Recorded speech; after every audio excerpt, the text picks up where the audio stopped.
दोस्तों आज हम आपको बताते हैं कि इस टॉर्च की बैटरी कैसे रिप्लेस करते हैं।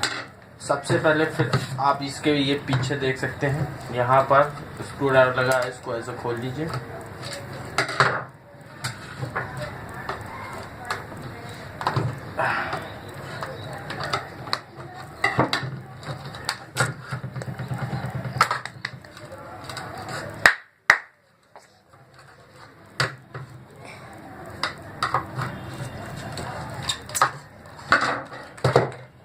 ये देखिए, ये इसकी बैटरी आ गई। ये देख सकते हैं आप इसे, ये अगस्त 2015 में आई थी और ये एलईडी टॉर्च बैटरी है। ये 12 वोल्ट की है और इसे आप यदि बदलना चाहें तो इसे बदल सकते हैं।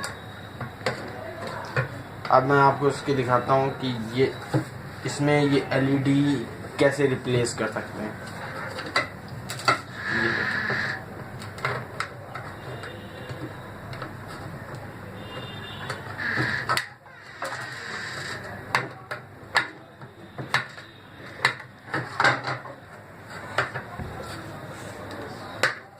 ये देखिए, ये एलईडी की पैनल होते हैं।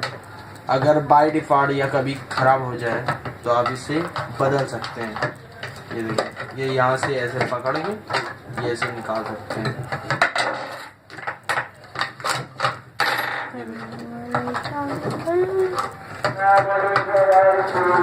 निकला है, ये एलईडी की प्लेट। और यदि आप इसे बदलना चाहें तो इसे यहाँ पर एक पावर ऑन ऑफ स्विच होता है, तो आप देख सकते हैं। धन्यवाद इस वीडियो देखने के लिए। अगर आगे भी इसमें आपको कोई दिक्कत हो तो प्लीज़ नीचे कमेंट्स करिएगा, मैं उसका आपको सॉल्यूशन बताऊंगा।